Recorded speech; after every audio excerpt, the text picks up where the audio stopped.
Welcome to Mindflow Radio. Mindflow Radio. She's Jaylyn. And he's Monty. So buckle your seatbelts and get ready to take a trip towards reality. All right.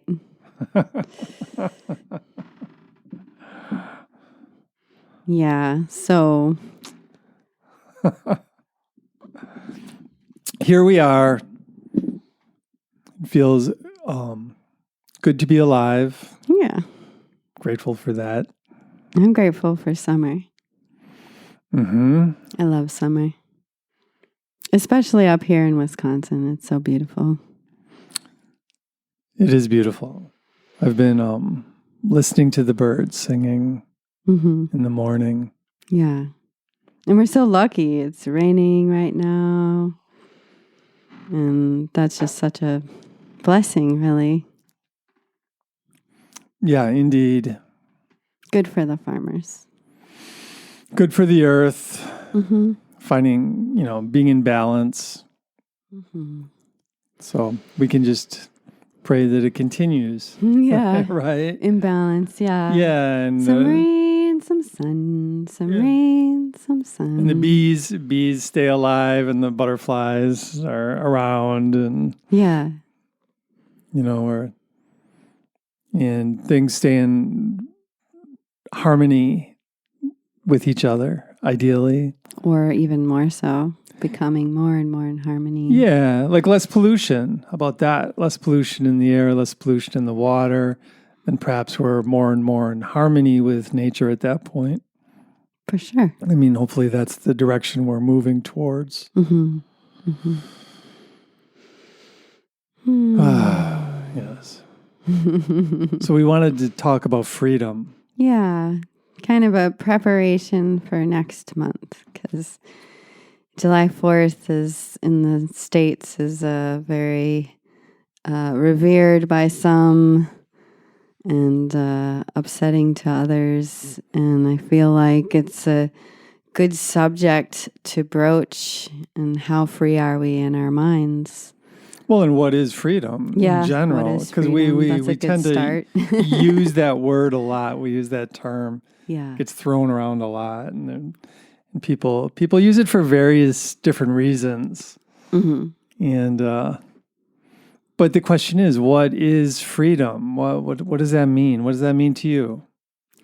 Well, to me, I see freedom as a process that is personal.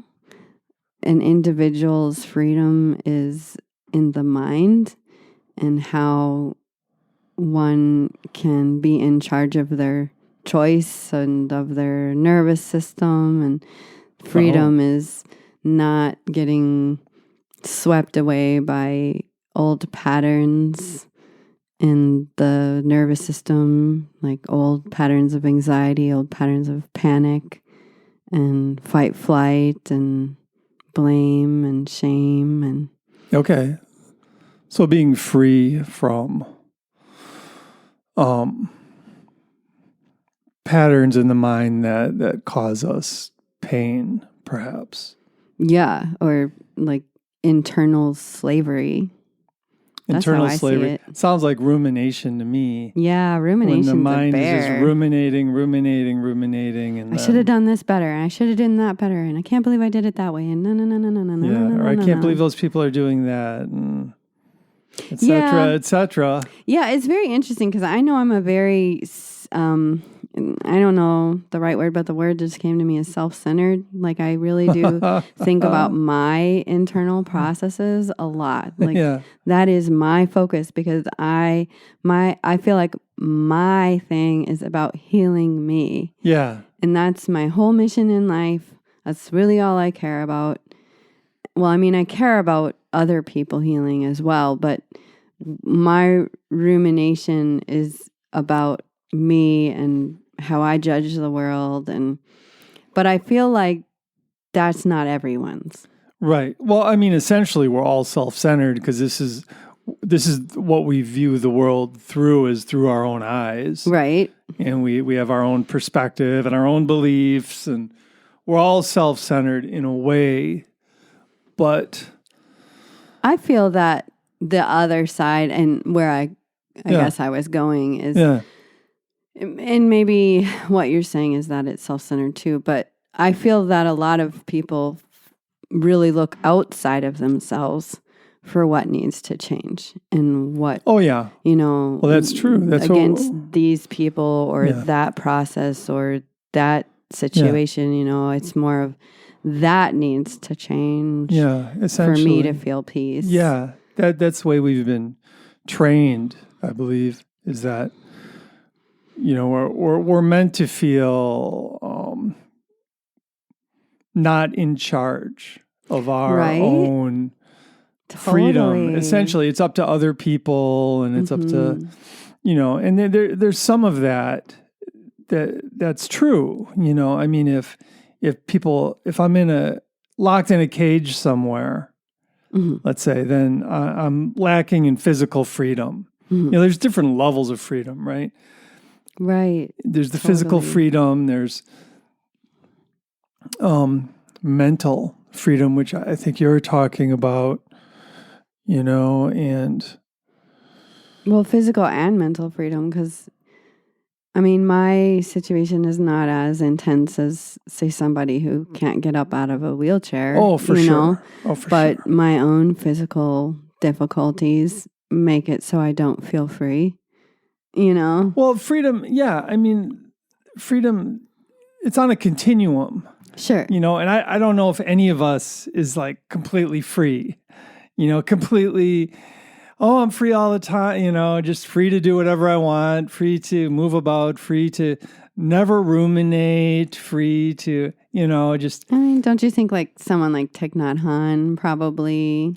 Yeah, he's definitely freedom, on the high end of freedom for sure. Or Yogananda, or... Yeah, they're on the high end of the freedom continuum, I would say. Possibly Eckhart Tolle. Yeah, people who have really learned how to connect with the moment, who are not full of judgment and hatred towards others, people, because or themselves, because I think that limits our freedom. Yeah, you just touched on something that we were talking about earlier, that I feel I'm coming to this understanding. I have this background of shamanic practices, and basically in these shamanic ceremonies, you go into a trance-like state and then go back to the past and retrieve your soul pieces that broke off in certain bad situations. And something that happened to me recently helped me understand that maybe that isn't as important as simply becoming so present that I can tease out what is the past I carried forward in this moment and how can I release it now, instead of needing to go into a trance and needing to go back and have the ceremony, but more just how do I just be so completely present that I can sort through the present moment and become free right here, right now, from my past. Right. Well, you're talking about healing from trauma. Yeah. And trauma can definitely hold us in the past somewhat. Yeah. And if we're able to somehow package it up and release it to the universe or release it to ourselves. One thing I've seen is over the last 6 months is learning how to nurture myself.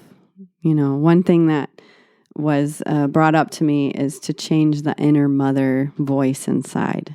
And it's like, what? Oh, I've been pretty cruel to myself out of my own conditioning. So how to be in this present moment and be like, oh, that's that old voice, self-criticizing, self-deprecating. Oh, can I pull that in and give it a big hug like a tantrum 2-year-old? It's okay, honey. I know that you're having a tantrum, but it's okay. And we're here right now. So that's been a huge huge game changer. Yeah. So you're saying like watching your internal dialogue and kind of noticing the energy behind it, noticing whether we're engaging in, negative self-talk or just or like judgmental talk, judging ourselves, judging others. I would say that when I'm engaged in that kind of internal process, I'm lacking in freedom. Absolutely. I would say, because then I'm caught up in it. Yeah. And then I'm giving my power away. I'm like, oh, if I'm judging others, I'm like, well, those people have to change before I'm actually free. Yeah. And what is freedom? Freedom is just present and a certain type of presence, a mindful presence, a non-judgmental presence. It's like a loving presence, sort of. And then I feel, that's as close as I can come to freedom in this life. I think just being a human being and having like a spirit inside this body, essentially that's kind of, my spirit is trapped in this body and maybe it's lacking freedom. Maybe the only way to complete freedom is when we go into the spirit realm. Okay, so you just brought up Jiva Mukta. Yeah, and so in yoga, Jiva Mukta means death and Jiva means awake.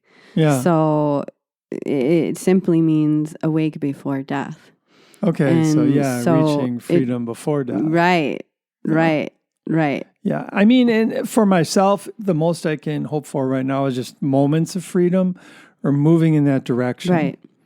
I think the real slavery is to our unconscious. Well, our subconscious mind has, all of us have gone through just, most in this culture, at least, most of us have gone through a lifetime of just propaganda, through, watching, I grew up watching TV and I grew up, and I still struggle with, dealing with too much screen time and, addiction to Facebook. And all this stuff. And that impedes on my freedom because what it does is it sort of, my subconscious mind is full of, well, not full of, it has components of this propaganda in my subconscious mind. And I'm trying to get rid of that. I'm trying to free it, trying to become more in harmony with the universe, essentially. And it's just interesting. We live in this interesting time now where, the political divide, you have this side and that side, and both sides are pointing fingers at each other saying, oh, you're so brainwashed. Oh, no, you're so brainwashed. Oh, no, you're so brainwashed. And it's just, it goes back and forth, and both sides think they're so free-minded. When in reality, I believe we've all been brainwashed, and I remember coming to that conclusion back in the 90s, walking down the street in Milwaukee, looking at the tall buildings, just, oh man, we're all brainwashed. It's like, whoa. It was kind of an awakening of sorts. That's the nature of being human, though. We come into this world, our brains are sponges, and we just soak in our parents' vibes, our parents' moods, our surroundings vibe, that's the very nature of epigenetic trauma too, it's not that DNA is changed, it's that there's this piece of trauma on top of the DNA, and that's passed down from generation to generation simply by being that sponge as a baby, and if the TV is always on, then that's security, that's calming, whereas someone else who's never been around a TV is not going to be something you want running all night, but some people are, that's their white noise. That's how they fall asleep, and that's the conditioning. In Qigong, it's called the 3 acquired minds, from your family, from your community, and from your culture. Yeah. And so it's how to come back to I guess what you're saying, the soulful side. Yeah. And being able to sort out, what was from my culture, propaganda, like you're saying, and what's from my community, and usually our communities are somewhat divided by politics or something that defines that community. Well, yeah, divided by politics, divided by like income levels. Sure. Or back in my world, not from my childhood world, but from my chosen young adult world, choosing organic over not organic. I came to age at the moment that GMO became a thing and Monsanto was rising to power, and I was like, well, how do I deal with this? Oh, I go organic, so that was my community, my acquired mind from my community. Yeah, that was like your subculture. Yeah. Right. Yeah. That's what I guess. Eating organic food. Yeah. No matter how poor I was, I chose organic because that was like a huge value of mine. Yeah, you felt that was very important. Mm-hmm. Yeah. So it's, what is your community? What is what did you say, subculture? Yeah. And being able to just see these things. It's not about necessarily even, I need to change that. It's being able to go, oh, that's how I've defined myself. Well, it's cool from a freedom perspective because subcultures tend to step out of the mainstream culture a little bit. Mm-hmm. So we become a bit more free from mainstream culture in our subculture. Well, even in a mainstream culture, you have your church that might have specific beliefs. Oh, yeah. Specific judgments on others. Well, mainstream culture has like the big political divide too. You're either on this side or that side. Yeah. And yeah. I mean, it's not all harmonious, but... Mm-mm. And that's the whole thing. If we want to be harmonious, we have to be able to strip it down to the self that is not being limited by any belief system, whether that be from the culture, from our community, or our family. We have to strip all of that down. Or even part of stripping it down is being able to label it and see it, Well, and just getting away from the hatred. I just have a vision of like hatred being like something that shackles. Yeah. It's like a shackle around my ankle if I'm like really involved with hatred. And even though that is part of mainstream culture right now, but it's part of any family though. I think back to the specific people that my family hated. Oh yeah. Well, yeah, and sure. I think that that's just part of it. And a lot of us just carry through with that and bring it into our adult lives because it's there. From generation to generation. But a lot of people are getting out of that philosophy now, like just this idea of the conscious community. Mm-hmm. That's like a network all around the world that probably, and I would imagine, and this group of people, their philosophy is based on love rather than hate. Right. It's really, Absolutely. It's interesting, It's like a new wave of hippieism. Yeah. Hippiedom. Yeah, it's not about getting wasted. It's about being or free love and sleeping with everyone. It's about like shifting, elevating your vibration. Yeah, essentially, and then through having an elevated vibration and networking, we're going to change the world. And having that elevated vibration. That's one way of looking at freedom. Is just having an elevated type of vibration is more free than having a lower vibration. And I would consider a lower vibration like hate or guilt, fear, all that. And that's something I experience. I have moments of all that, but I also have moments where I'm beyond that and just, I'm in a place of compassion for all.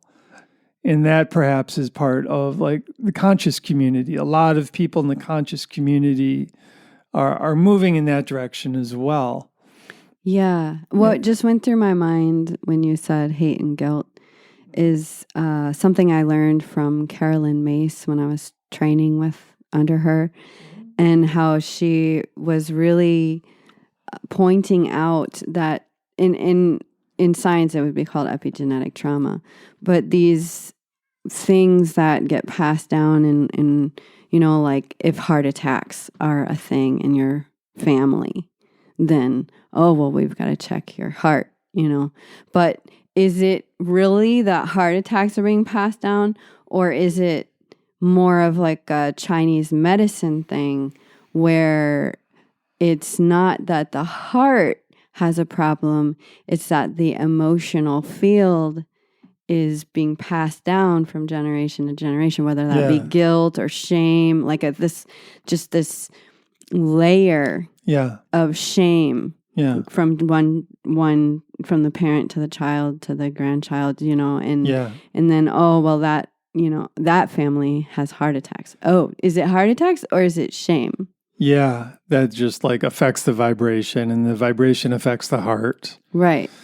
Yeah, in Chinese medicine, and I'm not a Chinese medicine doctor, but I am training in medical Qigong, and it's very much saying that our emotional field affects the organs. Oh, yeah. And certain organs are predisposed to become weakened by specific emotions. Well, and that kind of leads into my latest saying, which is peace is health.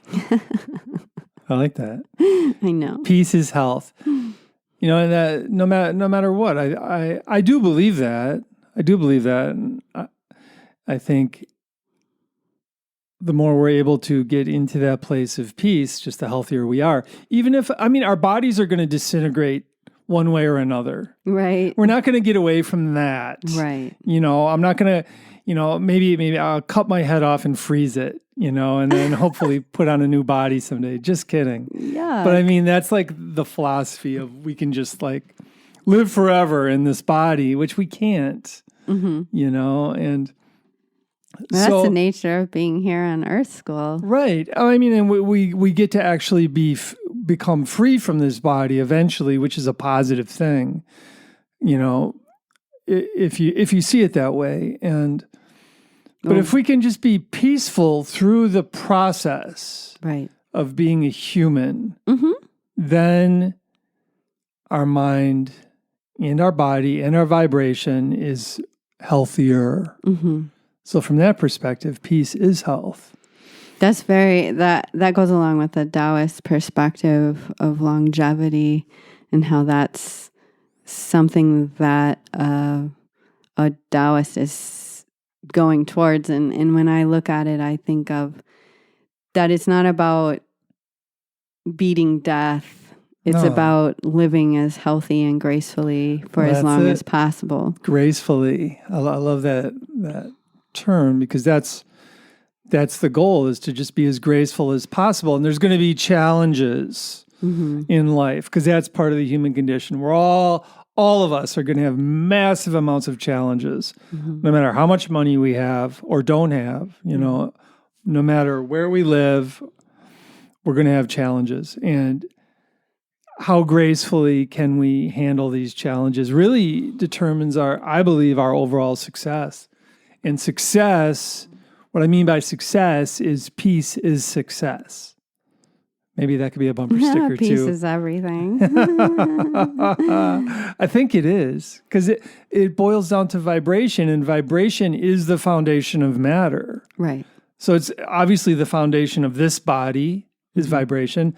The foundation of my mind is vibration. And I am a believer that... Each other. What? They affect each other. Well, yeah. I'm a believer that consciousness creates matter, that the universal consciousness is what creates all of nature that we witness. And then human consciousness, our consciousness, we create things through our consciousness as well. And you can take that to the furthest level of that philosophy, is we're creating everything on the fly, all the material stuff, all the human-made material stuff, we're creating it right now on the fly. This microphone is here in front of me because millions of people believe in this microphone, and we're conjuring this microphone right now. I mean, that's like taking that philosophy to the nth degree, which I believe is true on some level, even though I can't understand it completely. But I think when all humans are gone, the planet is still going to have to deal with all the garbage we created. And I don't think it's going to matter about the belief because all the humans will be gone. But I know that's not that was a dark moment. But anyway, I want to... She disagrees with me about the consciousness. I do disagree with that one fully because if you think about, No. Anyway. Well, we're creating this house that we're standing in right now. Sure. Right on the fly. Yep. Because we're amazing manifestors and our minds are I would say that the people vastly who more built powerful than we understand. Over 100 years ago, they were amazing manifestors, and this house is still solid and strong, and they manifested it, and I don't need to believe in it for it to be here. But I also want to just kind of bring this around because it's almost time for a break.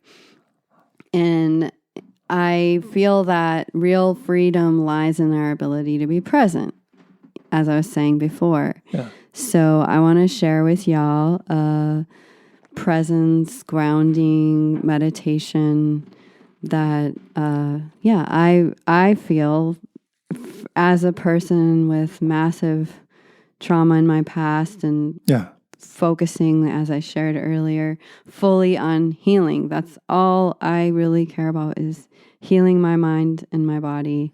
And, I guess reaching for that Qigong idea of graceful aging. As I get older, that's all I really want. I want to be healthy enough. I want to be limber enough. I want to be strong enough. I want to have endurance. And how I get that is through meditation and Qigong and yoga. And future Qigong master. So I want to share with y'all. So you know. Yeah, we'll see, right? Because that's in the future and we just don't know. So we got to be in the present moment. And yes, I want to share this grounding meditation with you to concentrate and focus our minds and become more and more comfortable in the present moment. Yeah, and yes. And just from my perspective, it's just freedom, a movement towards freedom happens for me when I understand that life is much more magical than I realize. Yeah. And just for me to be humble to that idea and thank you. Gratitude helps me move towards freedom as well. Yeah, maybe you can talk about that more in a moment. So I just want you to know that Monty and I created these musical vibrations for you, and we'll talk more about it in a moment. So settle in and breathe with us, and we'll be right back.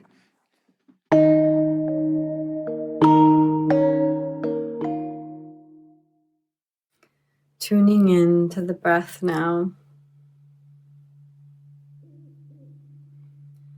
And letting your eyes rest on a spot, whether it be something on your screen or something beyond your screen. Picking a spot to rest your eyes and telling your mind that this is the spot for the next 5 minutes, and that is that. Now bringing your awareness back to your breath. And as you inhale, bringing the breath all the way to the bottom back of the lungs, filling the back of the rib cage, the sides of the rib cage, and the fronts of the lungs, all the way up to the collarbones. And as you exhale, maintaining a long spine. If you're sitting up and if you're laying down, let yourself melt into the surface holding you.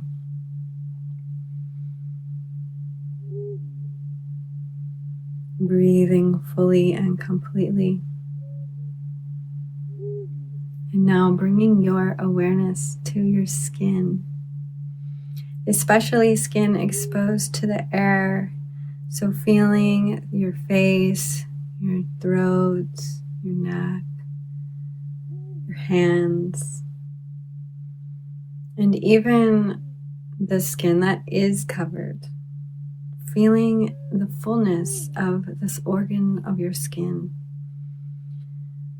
And as you maintain your visual focus and breathing nicely and fully, also feeling as if energy, chi, vital life force is being soaked in through your skin as you inhale. And bringing that energy all the way to the lower belly. Imagining there is a battery at your lower belly, and this battery is getting filled up by the energy of your breath awareness and the energy of the skin absorbing chi. As you exhale, concentrate your awareness at the lower belly.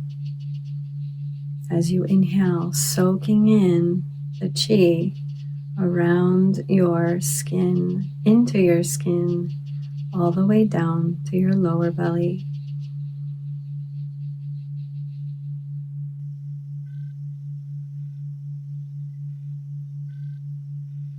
Imagining that as you bring this energy in from your skin, that it is bringing cooling, healing energy through your skin, moving the energy of the skin, moving any stuck energy in the skin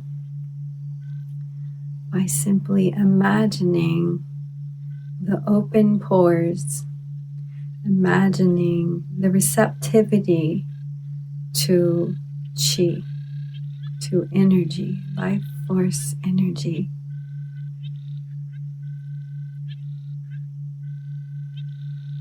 Filling your battery, breaking up any stagnation in your skin.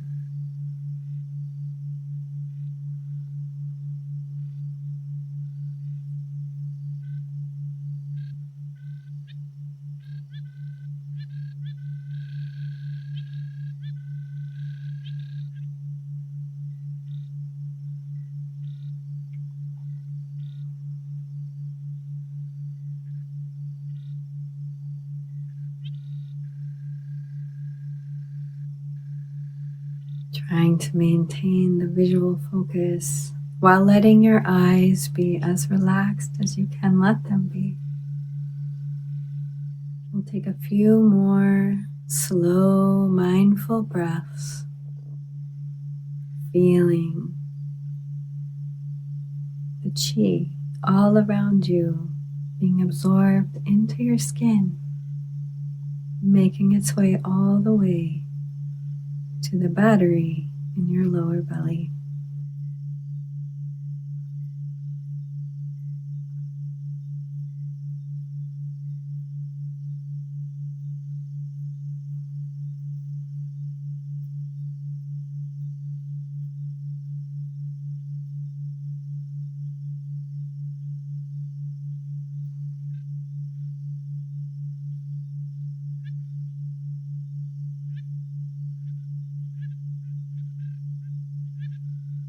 One more deep breath.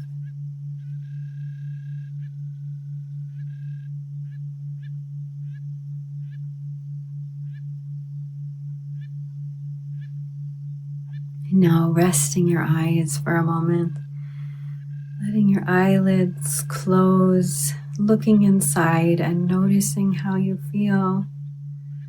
Take the next few breaths to assess how does your mind feel? How does your skin feel? How does the energy feel in your body?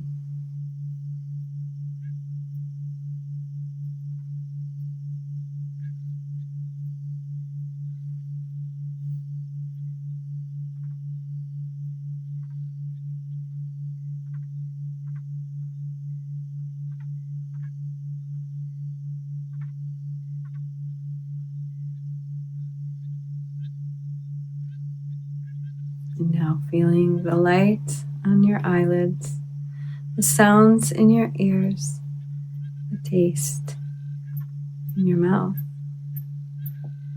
the smells in your nose, and the temperature on your skin. And opening your eyes and gently focusing forward. Here we are.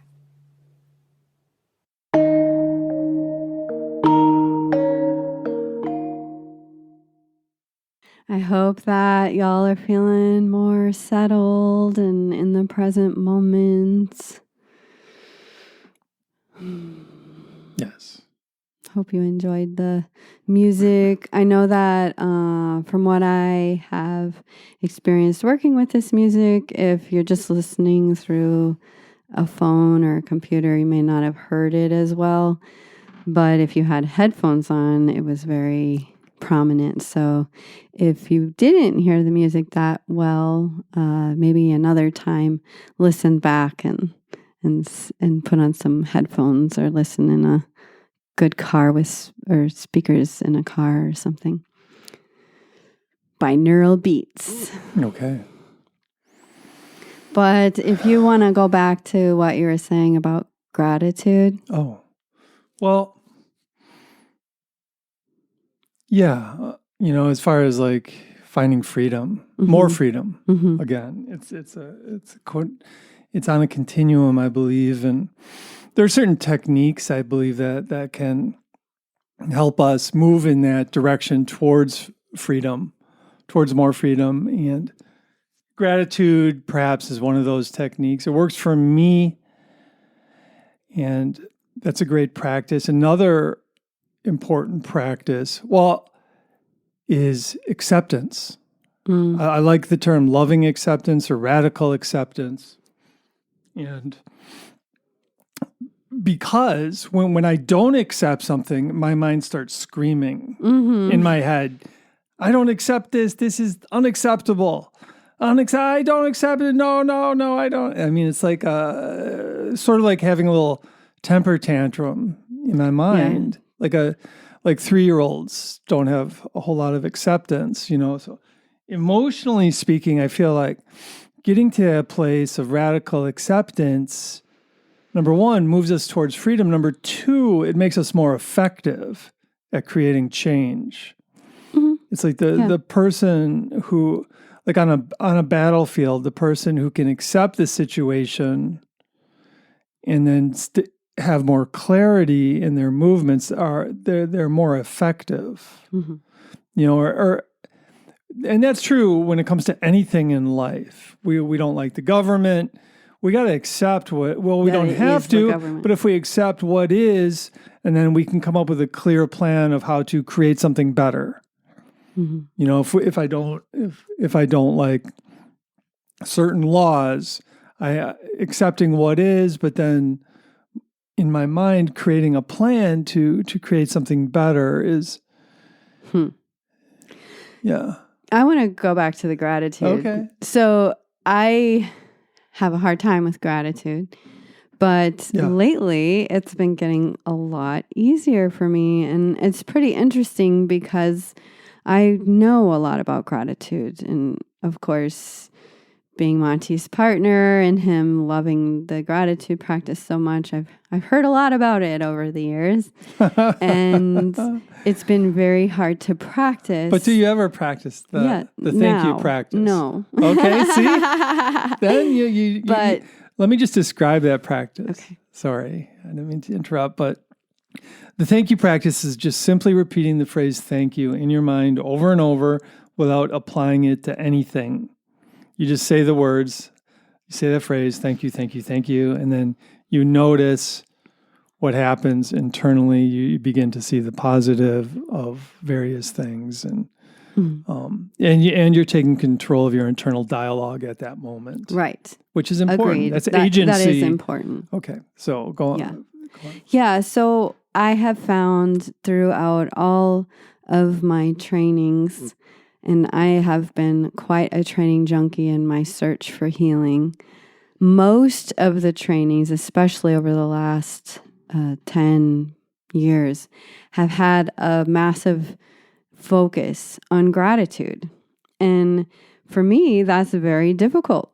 I have quite a pessimistic brain, and being grateful for things almost feels like a joke to me, or it has in the past. Yeah. And I feel like you bringing up acceptance as well is part of this, because as I am accepting more and more that, oh, this is a past pattern I'm in, and embracing that, and really working with the Thich Nhat Hanh idea of pulling it in like a crying baby, and acknowledging, okay, this is the past, it's not present, and I'm going to be with this. I'm not going to abandon it. I'm not going to push it away. I'm not going to reject it. I'm not going to try to quote unquote kill it. I am just going to be with it. And it literally does transform.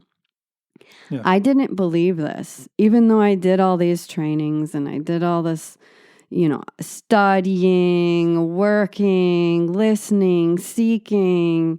Student. I am a student. I should get paid for being a student. No, I'm just kidding. But the point is, now it's all coming together, and I'm starting to be able to accept and sort through things and discern what is actually going on in my mind, and hold it instead of abandon myself and push myself away and judge myself and critique and hate myself. That was my past way of doing things. Now I'm working with the acceptance, and then the gratitude just floats up.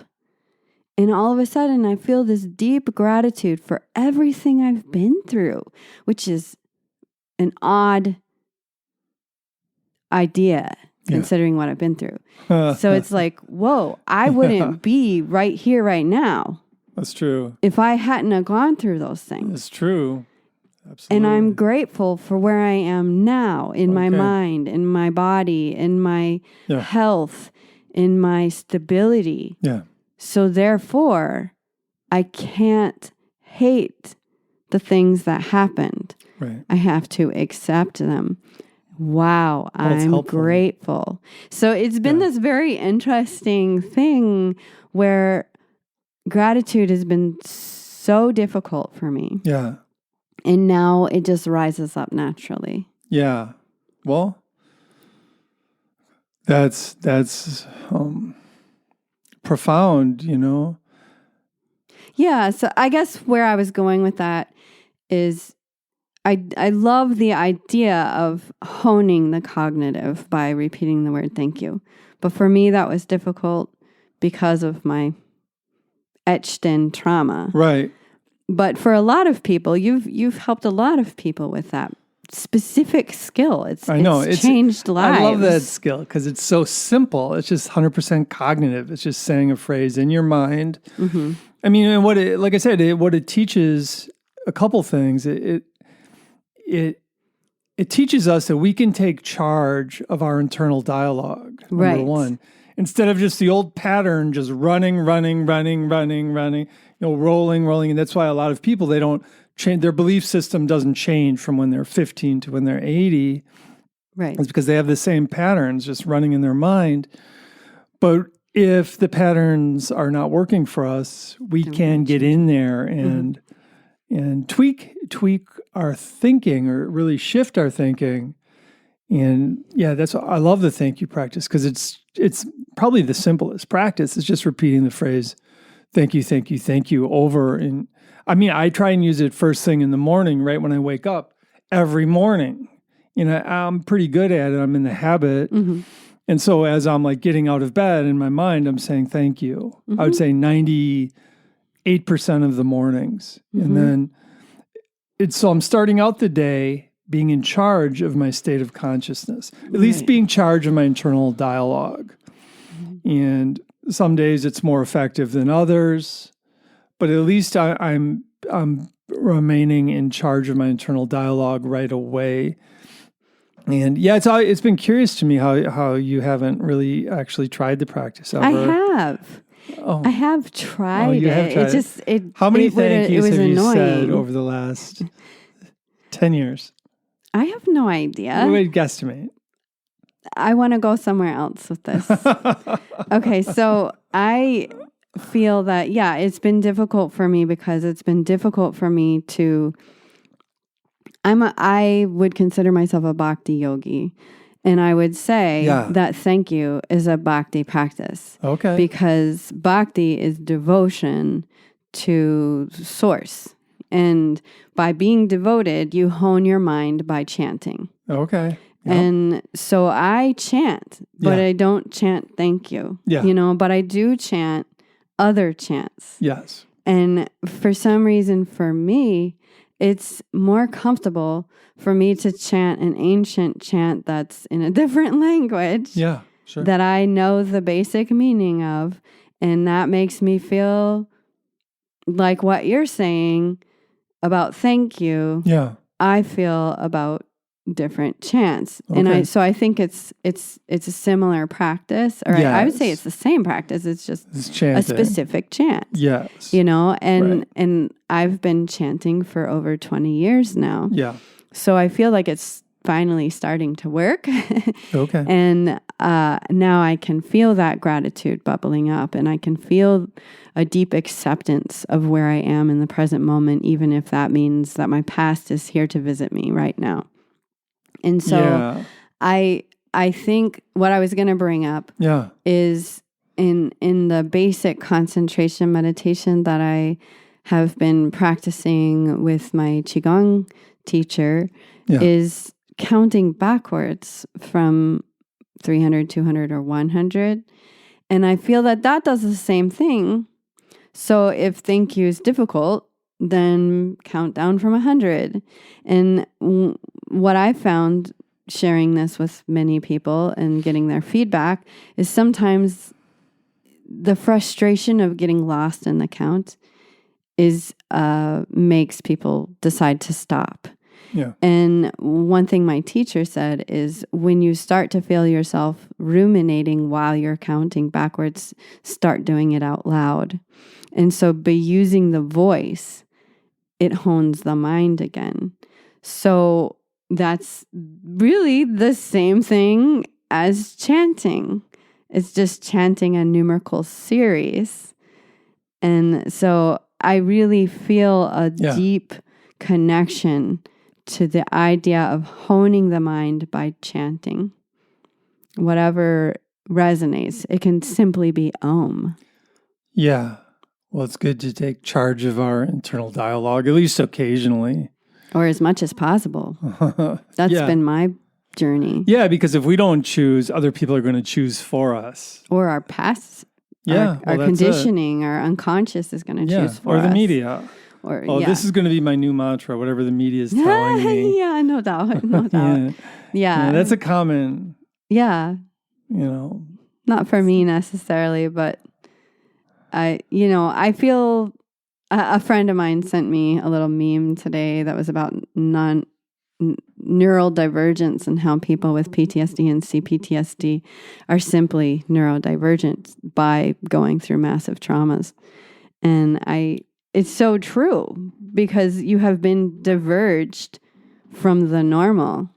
And then the rest of getting back to center is trying to deal with that divergence, trying to deal with the path getting twisted into how do I get free of this weight that's following me?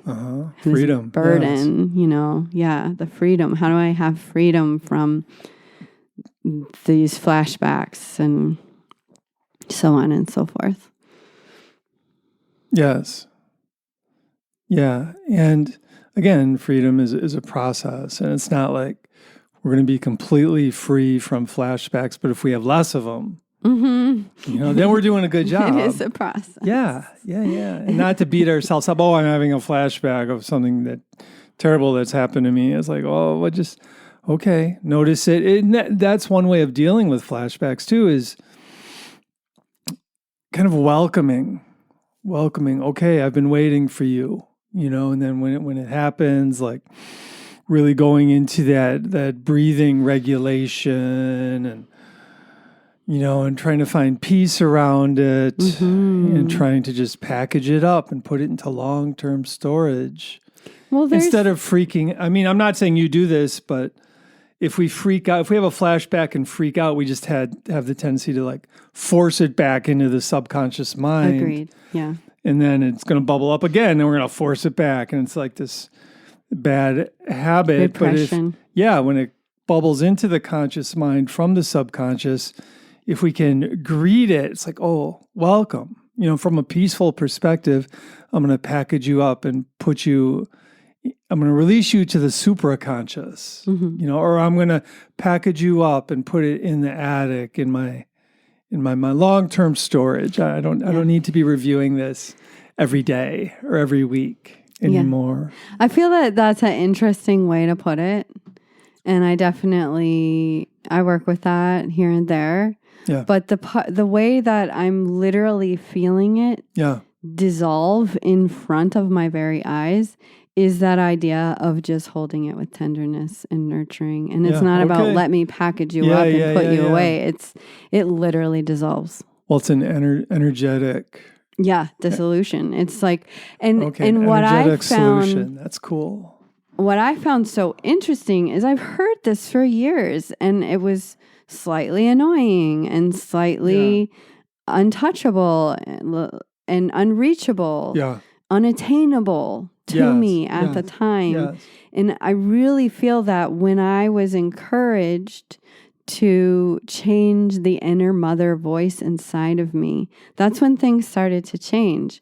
Because I never really sat and thought about the fact that I was being very cruel to myself because I had been trained to be cruel to myself from the mother wound. I have the mother wound. And what I found working with people is that people with the mother wound have the most crippling experience of the mind and I'm guessing it's because we adopt that mother voice inside of ourselves and treat ourselves like we were treated and therefore cannot find peace, cannot find understanding. So shifting that inner mother voice to, it's okay, honey, I'm going to be right here with you right now and I'll hold you in my arms until you feel better. And then, that's sweet. Boom, is gone. Where'd it go? And that was a huge shift for me in the last 6 months. Yeah, it's great. Addressing it with just an energetic solution. Yeah. It's like, I am an adult now. I'm not the child. Yeah. And I can turn, because most of us who have childhood trauma, it's the child that is getting in the way of our adult experience. Yeah. And if we can turn to that child and say, it's okay, honey, come here. Come on. It's okay. Let's rock on this rocking chair. And be your own mother. Yeah. Essentially. Yeah. You're like the energetic mother of your own inner child. Right. And then, that is a lot like Thich Nhat Hanh. Well, yeah.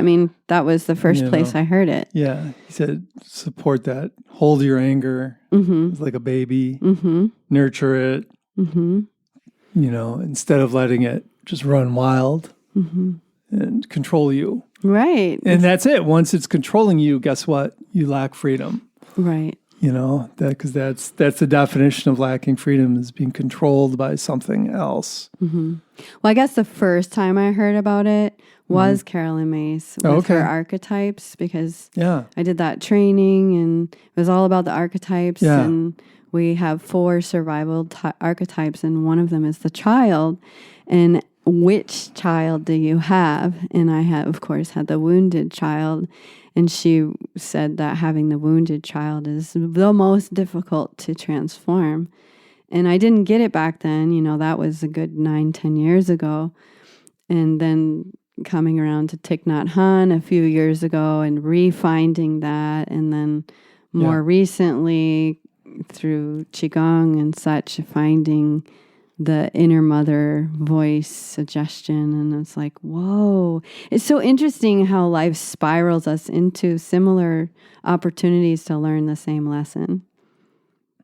Yeah. And once we learn it, hopefully then we have to learn new lessons. Yeah, we up level and learn new lessons, new challenges and complications. Yeah, that's right.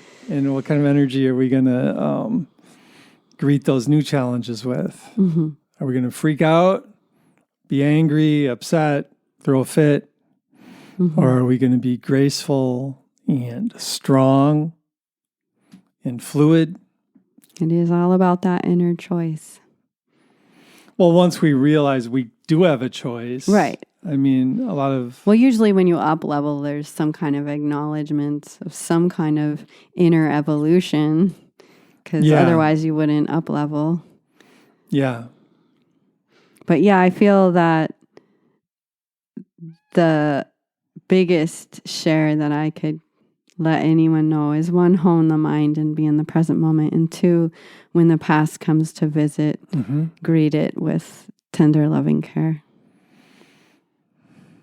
And it literally dissolves. I heard about it for years and I didn't believe it. And I'm finally getting to witness it. And it is a massive, massive freedom. It's liberation. I mean, that's in yoga, moksha, liberation, jiva mukta, alive or awake while alive before death, and that is why we're here. Yeah. If we're seeking purpose, there it is, to evolve into our true self and to drop all the dogma, to drop all of the conditioning and be able to witness ourselves as a true being of spirit that's a part of matter too. Yeah. Carbon-based life form with consciousness and thumbs. I